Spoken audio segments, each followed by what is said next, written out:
মা, আমি যখন বিয়ে করে শ্বশুর বাড়িতে আসি তখন আপনি আমার বাবার কাছ থেকে 4 চাকা গাড়ি আর একটা ফ্ল্যাট যৌতুক হিসেবে নিয়েছিলেন, আর ছোট বৌমাকে একেবারে ফ্রিতে বাড়িতে নিয়ে চলে এলেন। তোমাকে কে বলেছে আমি আমার ছোট বৌমাকে ফ্রিতে শ্বশুর বাড়িতে নিয়ে এসেছি? হ্যাঁ, ওরা যেহেতু মধ্যবিত্ত তাই বিয়ের আগে আমি ওদের কাছ থেকে কোনো দাবি দাওয়া করিনি, কারণ মেয়েটাকে এমনিতে দেখতে সুন্দর।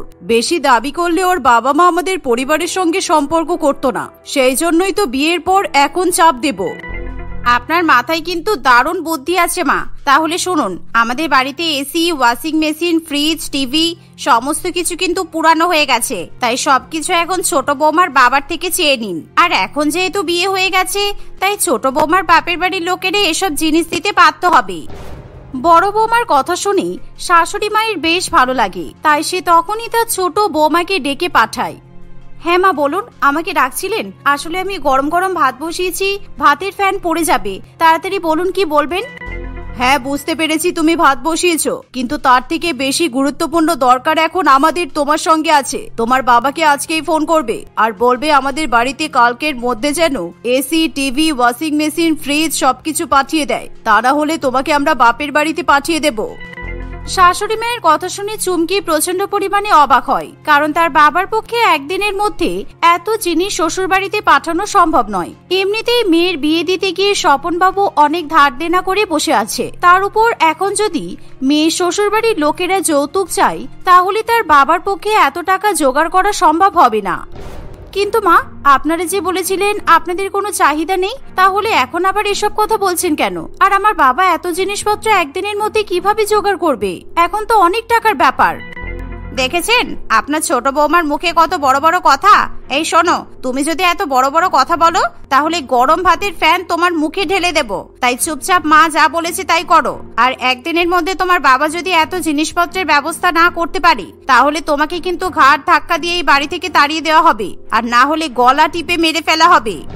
এই শুনে চুমকি খুবই ভয় পেয়ে যায় আর সে কান্নাকাটি করতে শুরু করে। কিছুক্ষণ পর সে নিজের ঘরে গিয়ে বাবাকে ফোন করে, কিন্তু বাবাকে ফোন করার পর চুমকি যখন জানতে পারে যে তার বিয়ের পর থেকে হঠাৎ করে বাবার শারীরিক অবস্থা খারাপ, তাই তার মা বাবাকে নিয়ে নার্সিং হোমে দৌড়াদৌড়ি করছে। আর এমন খবর জানার পর থেকে চুমকি আরো বেশি পরিমাণে ভয় পেয়ে যায়।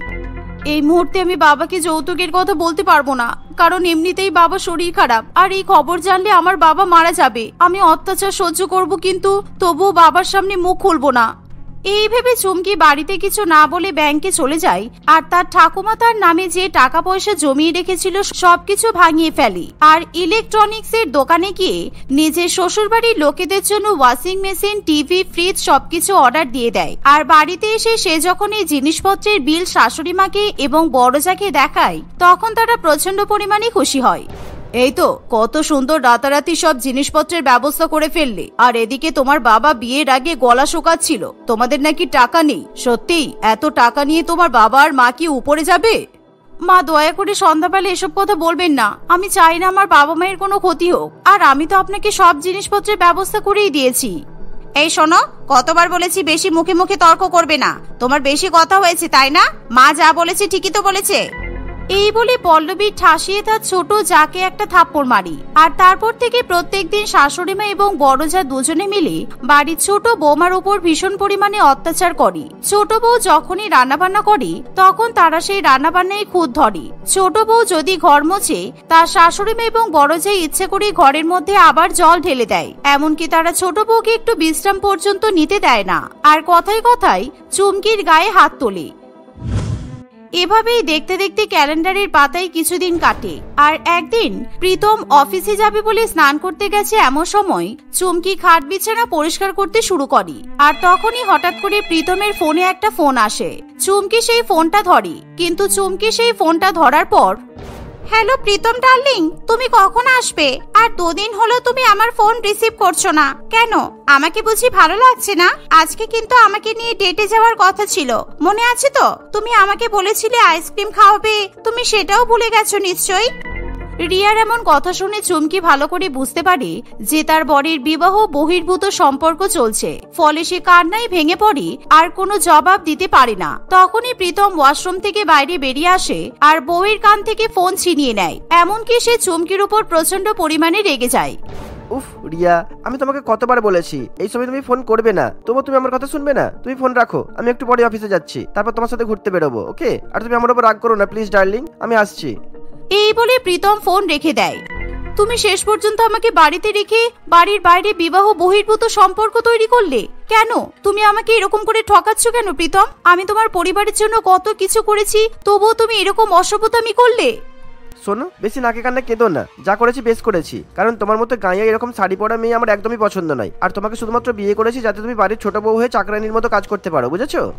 আমি এই বাড়ির ছোট বউ, চাকরানি নই। আর আমি আমার শ্বশুর বাড়ির সবাইকে জানাবো যে তুমি এরকম অসভ্যতামি করছো। তোমার যাকে ইচ্ছে তুমি জানাতে পারো। আর হ্যাঁ, তুমি ছোট বউ হলেও তুমি এই বাড়ির কাজের লোক, কারণ রান্না বান্না, ঘর মোছা, বাসন মাজা, এই সমস্ত কিছুর জন্য যদি আমি এখন কাজের লোক রাখতে যাই তাহলে তাকে ভালোই টাকা দিতে হবে, বুঝেছো? কিন্তু আমি তোমাকে ফ্রিতে পেয়েছি, তাই আমি বিবাহ বহির্ভূত সম্পর্ক রাখি কিংবা না রাখি তুমি আমার ব্যাপারে কোনো রকম ভাবে নাক গলাবে না, বুঝেছো? এই বলে প্রীতম নিজের অফিসে জামা কাপড় পরতে যাবে, তখন সে দেখে যে তার বউ সেই জামা কাপড় প্রেস করে দেয়নি। ফলে সে আরো বেশি পরিমাণে রেগে যায় আর প্রীতমও তার বউয়ের উপর অত্যাচার করতে শুরু করে, এমনকি তার গায়ে হাত পর্যন্ত তোলে।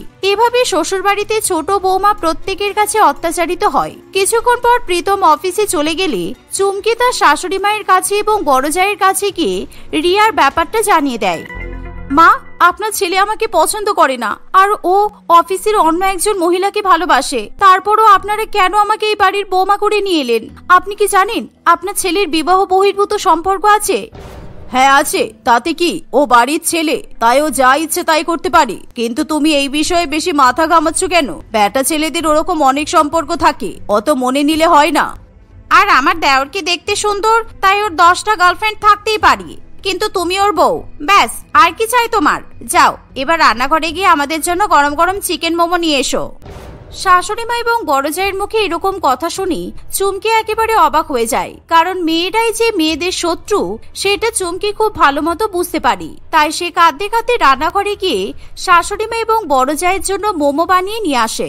দেখতে দেখতে এভাবেই কিছুদিন কাটে। আর মাঝে মধ্যে চুমকির স্বামী বাড়িতে পর্যন্ত ফিরে আসে না, কখনো আবার দেরি করে বাড়িতে ফিরে আসে। এমনকি বউ ফোন করলে প্রীতম ফোন পর্যন্ত ধরতে চায় না। অন্যদিকে শ্বশুরবাড়ির বাদবাকি লোকেদের অত্যাচার তো আছেই। সব মিলিয়ে চুমকি ঠিক করে ফেলে সে নিজের প্রাণ দেবে, কিন্তু এমন সময় হঠাৎ করে সে অজ্ঞান হয়ে পড়ে যায়। আর সেই মুহূর্তে বাড়িতে ডাক্তারকে ডেকে নিয়ে আসা হয়। কনগ্রাচুলেশন, আপনি মা হতে চলেছেন। 2 মাস হলে আপনি প্রেগনেন্ট, সুতরাং এখন আপনাকে অনেক সাবধানে থাকতে হবে। আর হ্যাঁ, ভালো করে খাওয়া দাওয়া করতে হবে, বুঝেছেন?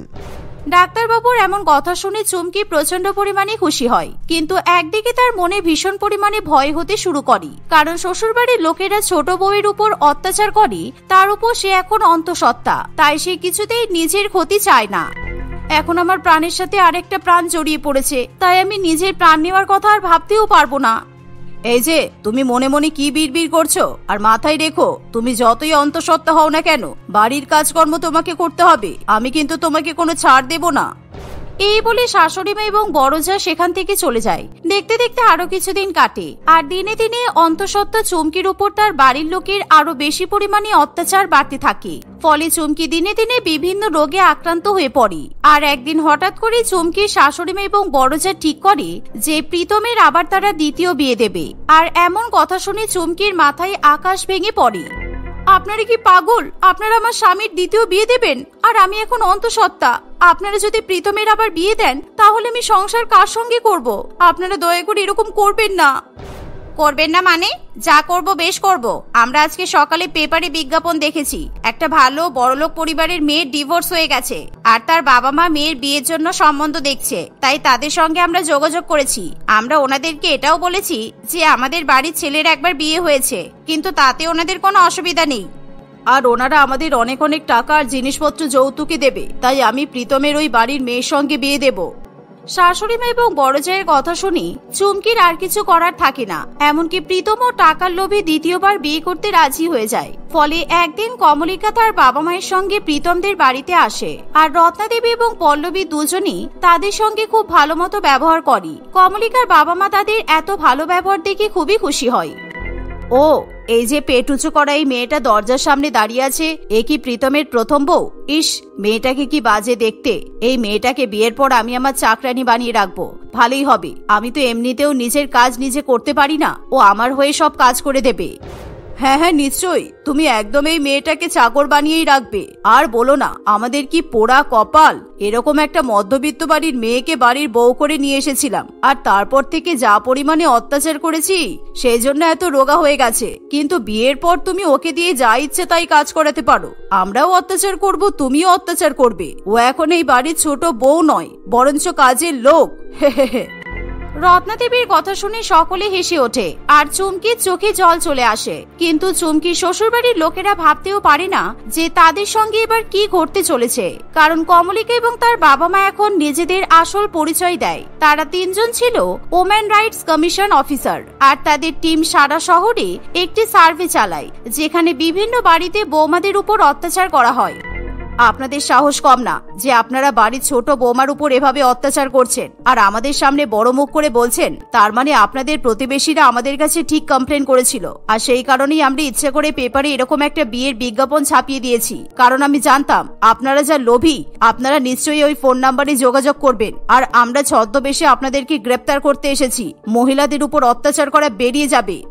কমলিকার এরকম সত্যি পরিচয় দেওয়ার পর পল্লবী, প্রীতম এবং রত্নাদেবী ভীষণ পরিমাণে ভয় পেয়ে যায়। ফলে তারা ভয়ের চোটে ক্ষমা চাইতে শুরু করে, কিন্তু কেউ তাদেরকে ক্ষমা করতে চায় না। কমলিকা তাদের বিরুদ্ধে অ্যারেস্ট ওয়ারেন্ট জারি করে আর তাদেরকে পুলিশ থানায় ধরে নিয়ে চলে যায়। এভাবেই তারা চুমকির প্রাণ উদ্ধার করে, আর এই যাত্রায় চুমকির প্রাণ অত্যাচারী শ্বশুরবাড়ির হাত থেকে রেহাই পায়।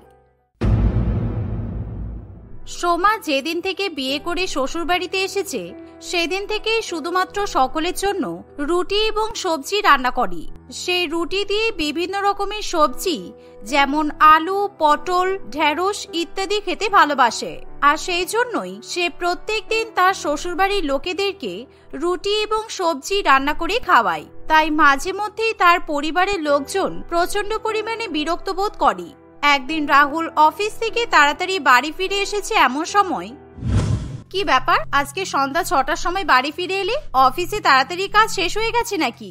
ঠিক আছে, তুমি হাত পা ধুয়ে নাও, আমি তোমাকে খেতে দিচ্ছি। হ্যাঁ ঠিক আছে, আর আমি একমাত্র তোমার হাতে রান্না খাবো বলেই তাড়াতাড়ি বাড়ি চলে এসেছি। তোমার মনে আছে তো তোমাকে সকালবেলা কি বলে গিয়েছিলাম? আমার জন্য মটন কষা আর মটনের কিমা রান্না করতে, আর তার সাথে কি রান্না করতে বলেছিলাম নিশ্চয়ই মনে আছে। সকালবেলা অফিসে যাওয়ার আগে রাহুল তার বউকে বলেছিল আজকে মটনের বিভিন্ন রকম আইটেম এবং তার সঙ্গে মটন পোলাও রান্না করতে, কিন্তু সে এখনো পর্যন্ত জানে না তার নতুন বউ মটন কষা এবং মটন কিমা রান্না না করে সবজির সঙ্গে গরম গরম রুটি রান্না করে রেখেছে। আর রাহুল যখন হাত মুখ ধুয়ে তাড়াতাড়ি করে খাবার খাওয়ার জন্য বসে পড়ে, তখন তার নতুন বউ সীমা খাবার পরিবেশন করে। সে কি, তুমি আমার জন্য আবার রুটি করেছো কেন? তোমাকে তো অনেকবারই বলেছিলাম যে আমাকে মটন পোলাও রান্না করে খাওয়াতে, আর তুমি রাজিও হয়ে গেছিলে। সেই জন্যই তো আমি তাড়াতাড়ি অফিস থেকে বাড়ি ফিরে এসেছি। আর তুমি আজকেও আমাকে পটল আলুর সবজি দিয়ে রুটি খাওয়াবে?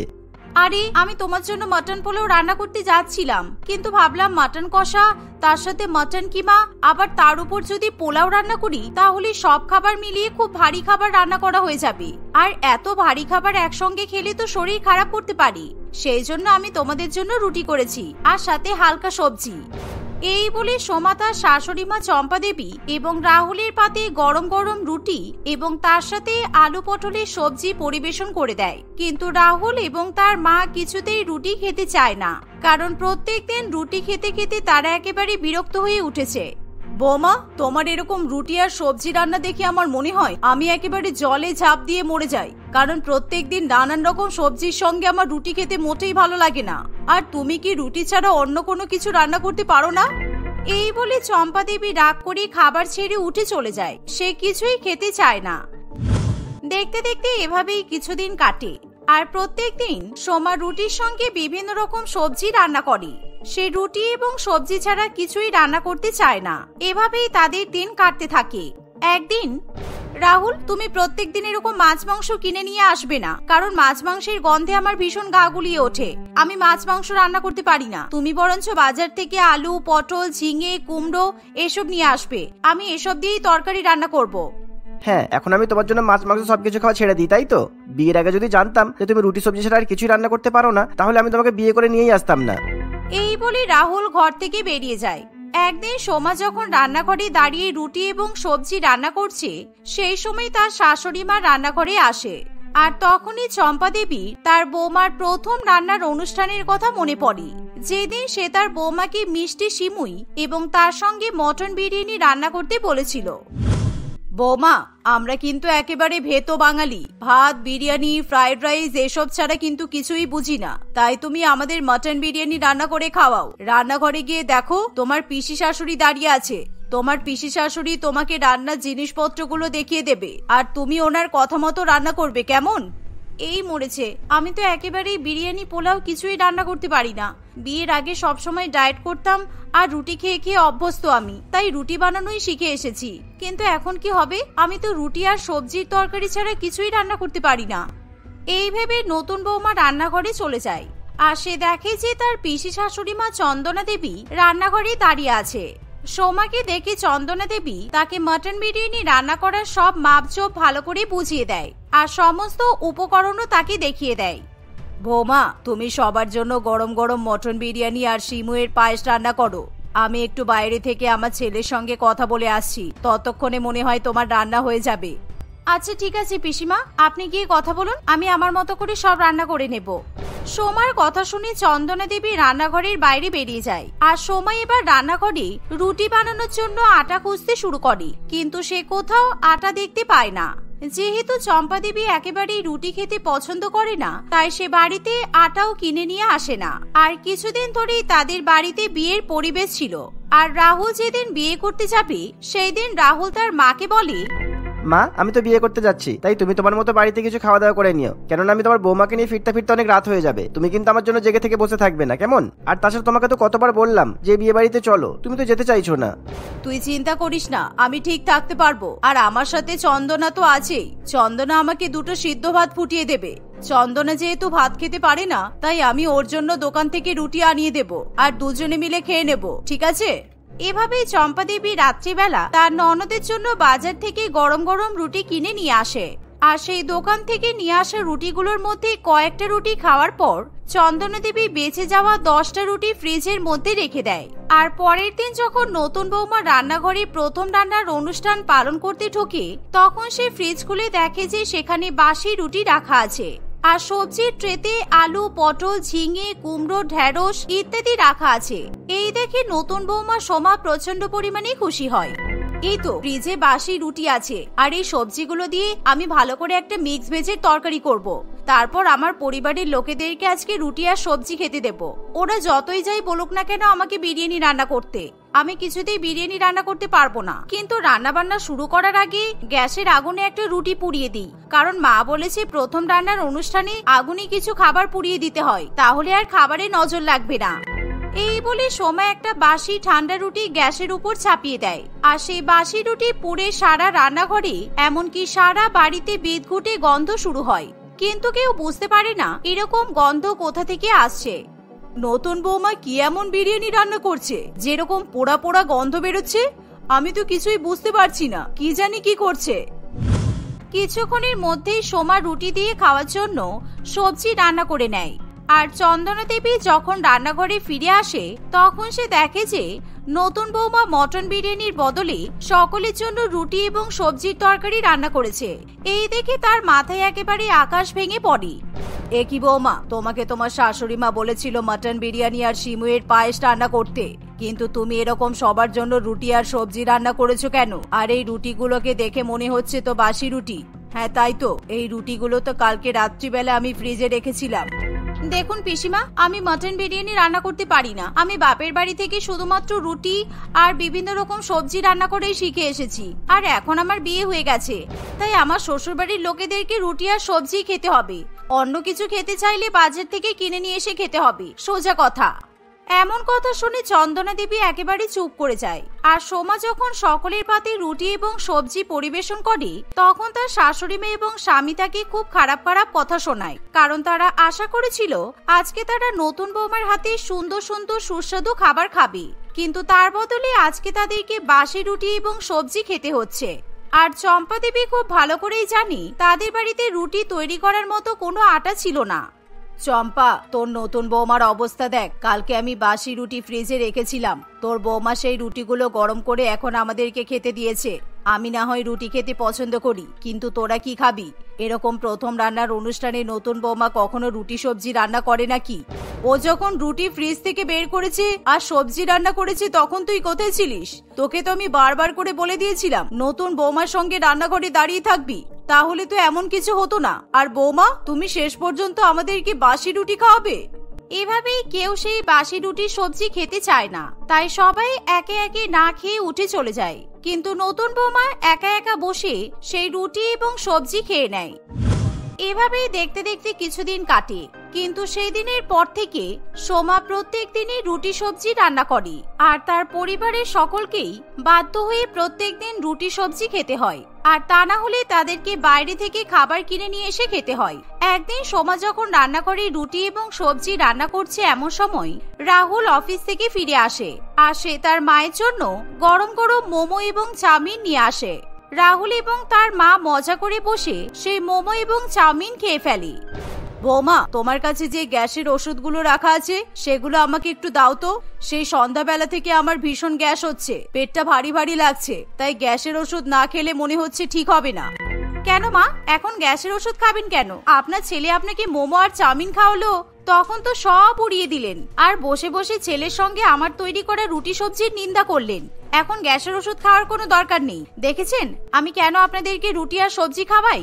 আলু, পটল, ঝিঙে, কুমড়ো, বিভিন্ন রকমের শাক পাতা খেলে আমাদের শরীর অনেক ভালো থাকে, আর গ্যাসেরও কোনো সমস্যা হয় না। চুপ করো বৌমা, এখন আমার বয়স হয়েছে, তাই গ্যাস হতেই পারে। তোমার কাছে গ্যাসের ওষুধ চেয়েছি বলে তুমি আমাকে এত বড় বড় কথা বলবে না। আসলে তুমি প্রত্যেক দিন এরকম রুটি আর সবজি খাইয়ে আমাদের হজম তন্ত্র নষ্ট করে দিয়েছো, তাই জন্য তো অন্য কোনো খাবার খেয়ে আমি হজম করতে পারছি না। এভাবেই সময় কাটতে থাকে, আর একদিন যখন সোমা রান্নাঘরে রুটি এবং সবজি রান্না করে, তখন রাহুল ইচ্ছা করে রান্নাঘরের বাইরে দাঁড়িয়ে জোরে জোরে তার বন্ধুর সঙ্গে ফোনে কথা বলতে শুরু করে।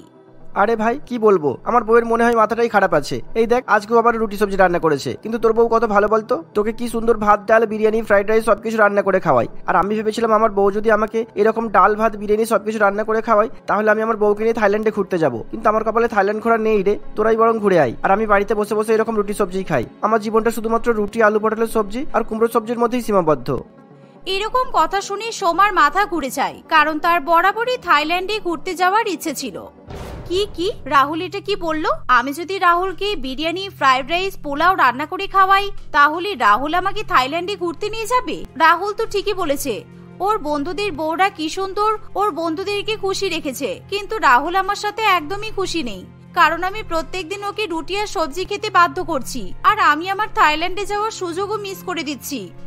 যাক, বাদ দে, তোরা যখন ফ্রিতে আমাদের দুজনের টিকিট কেটেইছিস, তাহলে আমি বলবো টিকিট ক্যান্সেল করিয়ে দে, কারণ আমি থাইল্যান্ড যাবো না রে। রুটি আর সবজি খাওয়ার কপার নিয়ে থাইল্যান্ডে যাওয়ার ইচ্ছা পোষণ করলে চলে না। আমার বউ যেখানে আমাকে প্রতিদিন রুটি খাইয়ে দুঃখে রেখেছে, সেখানে আমি কি করে বউকে সুখ দেবো বলতো? তোরাই ঘুরে আয় বরং। এই শুনে এই বলে রাহুল ফোন কেটে দেয় আর নিজের ঘরে চলে যায়। আর সোমা এবার বিপদে পড়ে। সোমা তখনই ইউটিউব খুলে বিরিয়ানি, ফ্রাইড রাইস, পোলাও ইত্যাদি ভাত জাতীয় খাবার রান্না করা শিখতে শুরু করে। আর সেদিন প্রথমবারের মতো সোমা তার শ্বশুরবাড়ির পরিবারকে পোলাও এবং মটন কষা রান্না করে খাওয়ায়। তার মানে আমার টোটকাটা কাজে লেগেছে বলতে হবে। আমার বউ এখন থাইল্যান্ডে যাওয়ার লোভে আমাকে ডাল, ভাত, পোলাও, মাংস রান্না করে খাওয়ালো। যাই হোক, এই সুযোগে আমার বউয়ের রুটি আর সবজি রান্না করা বাতিল করতে পারলাম তাও। দেখো, আমি কিন্তু তোমার জন্য রুটি সবজি রান্না করে ছেড়ে দিয়েছি, আর ভাত, ডাল, বিরিয়ানি, পোলাও সব রান্না করা শিখে নিয়েছি। আজকে আমি তোমাকে পোলাও আর মটন কষা রান্না করে দিয়েছি, কালকে বিরিয়ানি কিংবা অন্য কিছু রান্না করে খাওয়াবো।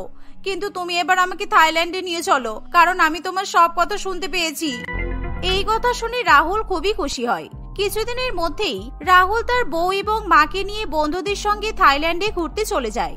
থাইল্যান্ড থেকে ঘুরে আসার পরও সোমা তার পরিবারকে খুশি করার জন্য গরম গরম ভাত, মাছ, মাংস, ডাল, ফ্রাইড রাইস, পনির ইত্যাদি রান্না করে খাওয়ায়।